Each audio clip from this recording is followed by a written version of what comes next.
Assalamualaikum warahmatullahi wabarakatuh. Selamat malam ya saudara-saudara sekalian. Kita lanjutkan pembelajarannya.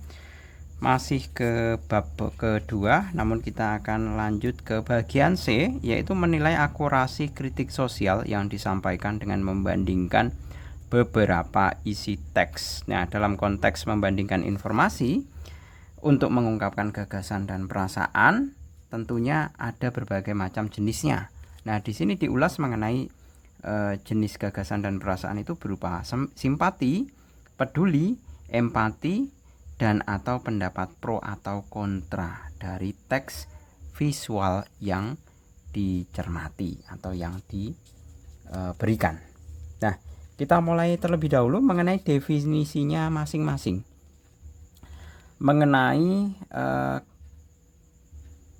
klasifikasi informasi berupa gagasan. Yang pertama adalah simpati. Nah, kita ingat lagi ya, kalau yang namanya definisi itu kan, kalimat definisi itu biasanya berawalan dengan ada kata adalah maupun merupakan. Nah, di sini merupakan.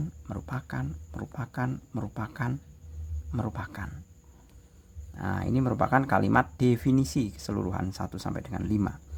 Yang pertama, simpati merupakan keikutsertaan dalam merasakan perasaan, ikut serta merasakan, baik berupa rasa senang, sedih, dan sebagainya.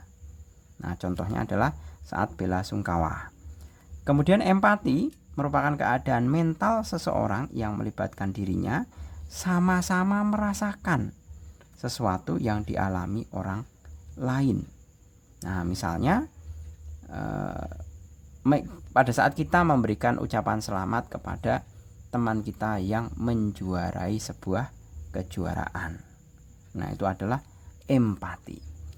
Kemudian peduli merupakan rasa memperhatikan seseorang dengan diikuti tindakan proaktif terhadap kondisi atau keadaan sekitar.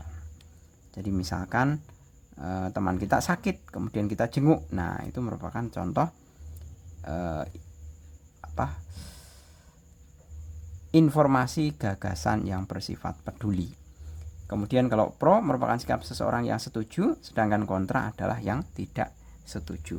Nah, langsung saja kita akan mengidentifikasi di dalam setiap teksnya. Nah, ini kebetulan adalah komik ya. Pada komik ini kita akan bisa identifikasi mengenai masing-masing klasifikasi informasi gagasan. Yang pertama, kita cari di sini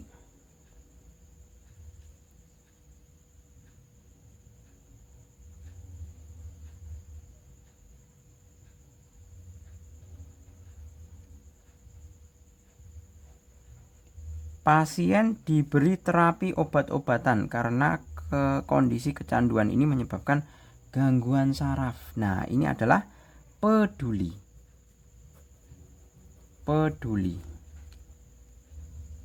Ya. Kemudian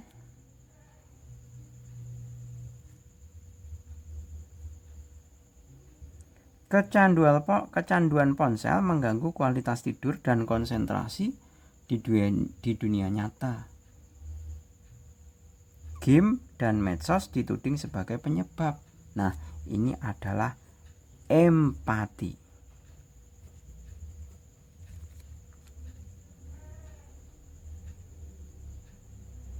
Kemudian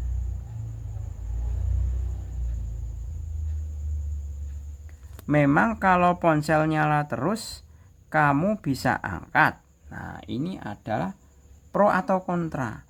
Tapi kalau di dalam pro atau kontra, kalau statementnya mengatakan memang kalau ponsel nyala terus kamu bisa angkat, nah ini menunjukkan kontra.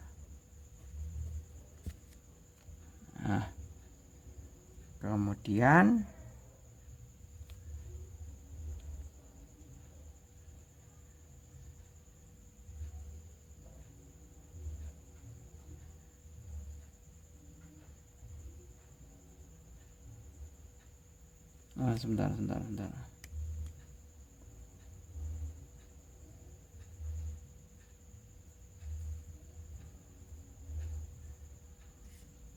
sebentar.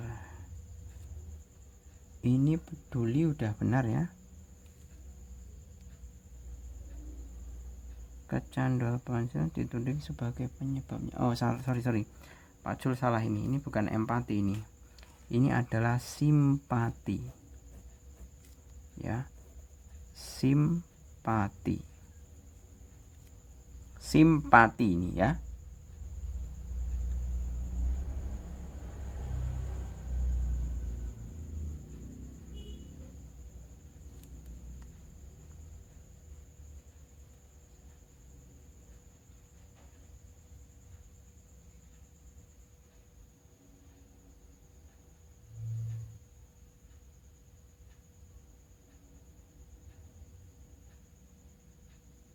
Nah, ini mestinya adalah bagian ini ya. Menurut Tetra Pak Index 2017, 106 juta orang Indonesia menggunakan media sosial setiap hari. 85% diantaranya mengakses medsos lewat ponsel.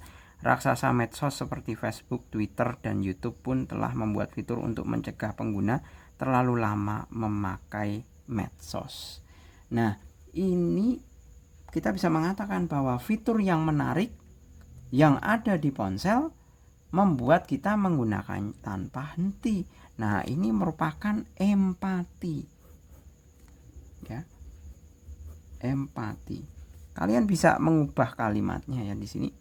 Misalkan kita, ini kan panjang sekali ya, mulai dari sini menurut Tetra Pak Index sampai dengan bagian ini titiknya. Nah, itu kita kalian bisa meringkas ya. Kalian bisa meringkas menjadi fitur yang menarik. Fitur yang menarik yang ada di ponsel membuat kita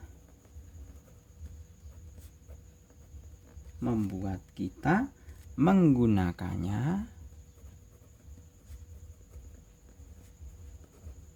tanpa henti. Nah, ini adalah salah satu contoh klasifikasi informasi berupa empati. Nah, seperti ini. Nah, ini untuk yang konteks komiks ya. Kita lanjut untuk yang konteks berita 1. Kita bisa identifikasi di sini.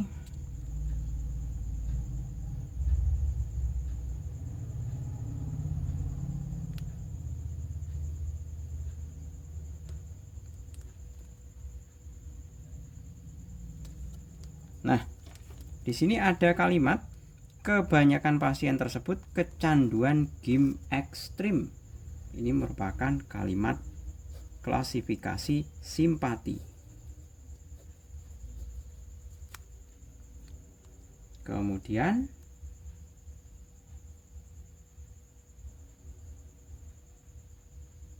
sebagai langkah pencegahan, dia menghimbau kepada orang tua agar menjauhkan ponsel dari anak sejak dini. Saat ini banyak orang tua yang mengenalkan ponsel terlalu dini. Sebentar. Sebagai langkah pencegahan sampai menjauhkan ponsel dari anak sejak dini. Jadi mulai dari sini ya. Sampai dengan ini itu merupakan empati. Ya. Merupakan empati. Kemudian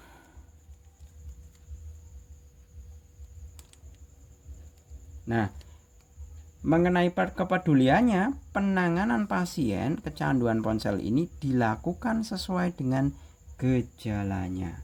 Pertama, bla bla bla. Setelah itu, bla bla bla. Pasien diberi obat. Nah, ini merupakan kepedulian atau klasifikasi peduli. Nah, kemudian yang terakhir adalah di sini kalimat terakhir dikatakan saat ini banyak orang tua yang mengenalkan ponsel terlalu dini. Nah, ini merupakan kontra. Ya. Kontra. Nah, kontra. Jadi bertentangan ya. Semestinya kan harusnya dicegah. Tapi kok ini malah saat ini banyak orang tua yang mengenalkan ponsel terlalu dini. Nah, ini merupakan pendapat yang kontra. Kita lanjut ke teks yang kedua yang berupa berita 2 di sini. Yang pertama,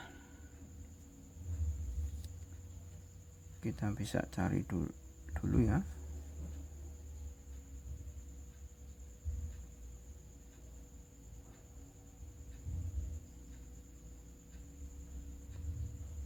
Nah, dulu ini ya. Dulu pasien kecanduan ponsel baru ada 1 orang dalam sepekan. Sekarang dalam 1 hari bisa 1-2 pasien. Semuanya merupakan anak-anak usia sekolah. Nah, ini merupakan klasifikasi informasi berupa simpati. Berikutnya,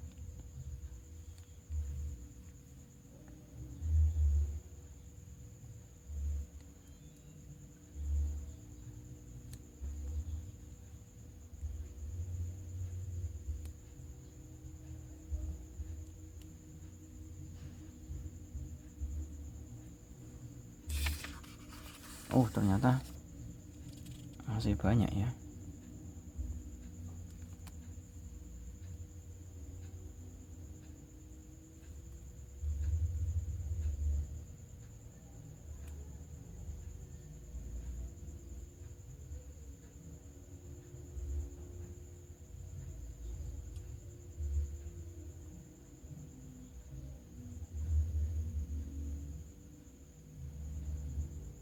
Nah, ini ada kalimat. Meskipun begitu, prakteknya agak susah karena tugas-tugas sekolah terkadang memakai gawai. Nah, ini merupakan konteks klasifikasi informasi berupa empati. Ya. Ini merupakan empati. Nah, kemudian untuk ada beberapa langkah yang kami lakukan. Nah, ini berarti menunjukkan kepedulian karena diiringi nanti dengan tindakan. Berarti ini adalah peduli. Nah, seperti itu. Kemudian untuk yang terakhir,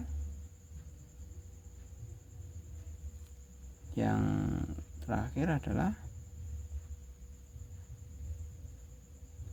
nah, ini kalau orang tua pegang ponsel, anaknya tidak boleh, ya sama saja ujarnya. Nah, ini adalah ungkapan klasifikasi informasi berupa pro dan kontra. Namun dalam konteks ini, kalimat ini menunjukkan kontra. Ya, kontra. Nah, seperti ini. Oke, gitu ya. Saya rasa cukup ya bagaimana kita sudah mengidentifikasi 3 buah teks ya. 1 komik dan 2 buah teks dalam mengidentifikasi mengenai klasifikasi informasi dari sebuah gagasan teks. Yang tadi ada 5 jenis, yaitu simpati, empati, peduli, pro, dan juga kontra.